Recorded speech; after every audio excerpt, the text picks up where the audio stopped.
Right, let's get straight into this. You already know what this video is about, don't you? I mean, you've read the title, haven't you? And if you haven't, you probably know as well.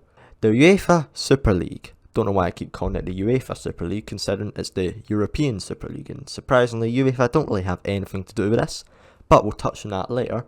Football is dead as we know it. Even if this proposed change doesn't happen, it only shows that these clubs only care about one thing, and that is, you guessed it, money. I felt like I had to make this video just to show what I think. Even if no cunt is watching, I've even had to force myself to play a game of FIFA.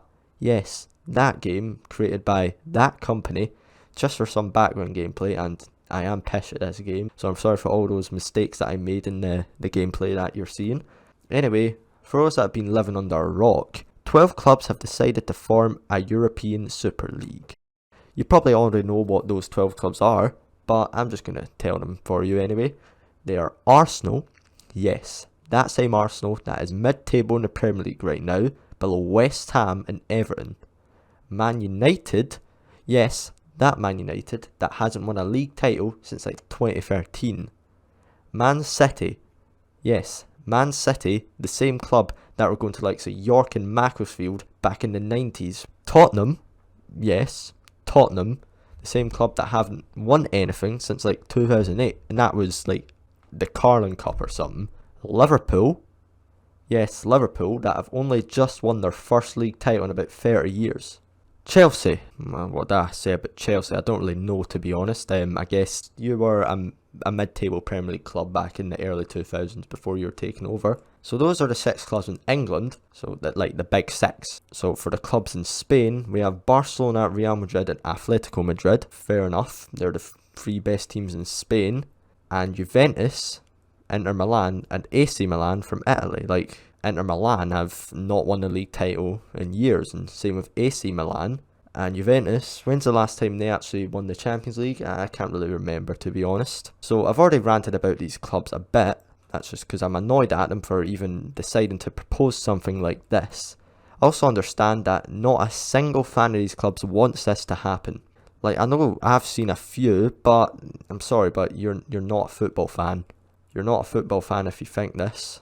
Unless you have like a really good argument for it, you can leave that below. But the owners of these 12 clubs are the ones to blame for this. The owners, like, you know, the fat wankers sitting in their jacuzzi in their multi-million quid mansions in the middle of Dubai or something. They probably don't even know what position their team is in the league table. They probably don't even know who the team actually plays next. They only care about one thing, and that is money. They don't care about the club at all. Like, they only care about their own wealth and how much money they have. I mean, does this idea really benefit the supporters at all? Like, I can't really think of any ways it does. I mean, let's just say you are a lifelong Man City fan that has been through everything, and I mean everything from losing 2-1 at York City in League 1 back in 1998, to rising up the divisions, being a mid-table Premier League club for a few years, losing 8-1 to Middlesbrough, then getting taken over by billionaires, then spending millions on players you barely even need, then winning multiple Premier League titles, becoming a force in England. Not just in England, but in Europe, even though they didn't win a Champions League. But yeah, let's just tell them that the diehard fan, the person that's been supporting them all their life, and generations before that, like their father, their grandfather and all that, imagine telling them that if they would want to watch their team play, they would have to fork out thousands of quid just for travel and accommodation to go to Qatar or something to watch their team play Barcelona in the Super League. It's ridiculous that they're going to have neutral venues and they're not going to be playing like Etihad or something. They're not going to be playing actually at their home. They're going to be playing somewhere in a rich country that gives them lots of money.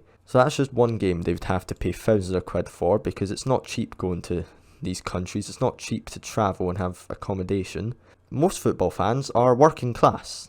In case you didn't know, they don't actually have the time and money to travel halfway across the fucking globe to watch their team play live. And instead, what this diehard fan would have to do is sit on their couch and watch it on the telly. That's not the same as actually going to a football match and watching their team play, cheering them on. And instead, the people that will be cheering them on will be tourists and rich people that don't actually care about the club. Like, where's the support? There's like gonna be no atmosphere. There's gonna be no atmosphere, is there? There's just gonna be people watching like it's a game of tennis or something. I don't know. Now, what is most ridiculous about this? Well, this entire thing is ridiculous. There's nothing I can actually pinpoint that is the most out of all of it, but the fact that this idea has been proposed in the middle of a fucking global pandemic. A pandemic which has cost millions their lives and has fucked the smaller clubs financially. You know, the clubs in the lower leagues that rely on matchday income to survive.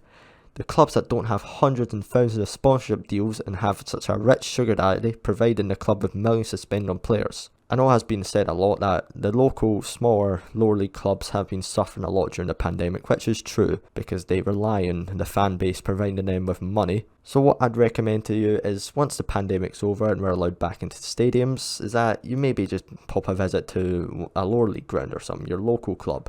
Like, I'm not saying you should start supporting this club completely. So I'm a Rangers fan myself, but let's say if Rangers were playing on the Sunday, and on the Saturday I can go to a local club, let's say Clyde or something, I don't know. Just go to their game on the Saturday, when you have free time obviously. Like, I'm not saying you have to, but just go to their stadium, buy a ticket, have a pie. Because the money you give them will mean a lot more to the club and the local community than if you were to instead buy like a Man United scarf or something. Let's say you're going to spend like 10 quid on a scarf. It won't affect them at all, really. Like, it's just proved by this. Like, massive clubs like Man United, if you're a Man United fan or something, the owners don't give a rat ass about you. They don't care. They don't care about you, even if you are to travel to every single game home and away. They only care about ways which they can boost their bank balance by another billion or something. These owners do not care about you. But let's say you're to support a local smaller club, they care about you. They care about the supporters. They do what's best for the supporters, but these clubs don't anymore. That's a shame because it just shows that football is dying. Just pop down to your local stadium one day. You don't have to support them. Like, just go as a neutral or something and buy a pie and give them a few quid and like a scarf or something, and that will benefit them a lot. A lot more than they think, considering the pandemic has cost them thousands, really. Probably more than that. These clubs can never be forgiven for even proposing such an idea that is stupid like this. These clubs should be punished. Like, I think like a few of them have left like European Clubs Association or something, and you can't join them back apparently. So they won't be able to compete in the Champions League or Europa League or that. Good, don't let them back in. They wanted this, and if they don't get it, tough. They should be fined and kicked out their leagues or something. I don't know. You probably have seen like some of the statements like Premier League, FIFA and Uefa have made. They're clearly not happy about this, but I mentioned this earlier in the video. But we can't just pretend that they suddenly care about the fans. Here's a few examples that the Premier League was literally formed as a breakaway from the Football League so the clubs in the top could get more money to clubs in the bottom. That had a major effect on grassroots football as money was not evenly distributed, which I'm not saying it should be, but definitely the lower leagues are struggling financially. And also, FIFA are literally hosting a World Cup in fucking Qatar.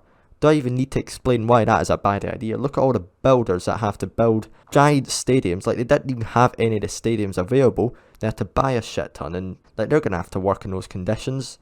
And we're gonna have a fucking World Cup in the winter. Like, that's just not gonna work, really. We're like halfway through a season, then just like a break, and then World Cup.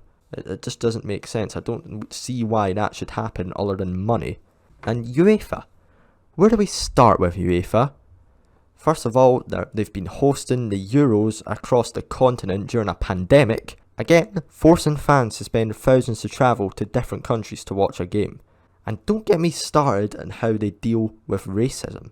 Like, they didn't really care about the Glenn Kamara situation that much. Yes, they gave the cunt, I don't even want to mention his name, they gave him a 10-game ban. But Kamara also got like a 3-match ban for violent conduct. Like, why was he banned for being racially abused? I don't get it. So they're not outraged about racism at all. That's at the bottom of their list. At the top of the list though is this. Now I get it, I'm outraged and so is every other football fan about this. But they're only pissed off at this as 12 clubs leaving their association. These 12 clubs are massive financially. They have so many supporters, they play good football, most of them anyway. They're only pissed off because, you know, they would lose a few quid. It is good to see so many people that are pissed off about this. But ultimately, the owners don't care if no one wants this. They're only doing what's best for them, not for the fans. Football is no longer a game, it's a business. The fans are no longer fans, they're just customers. So anyway, that is it for today's video. Thanks for listening if you've made it this far. I just thought I'd get my views on this situation out. Let me know what you think in the comments down below. And I will be back to making Football Manager videos after this one. This will probably be my last video on this. I probably won't make any other follow-ups unless something insane happens. Again, thanks for watching. Like and subscribe, and goodbye.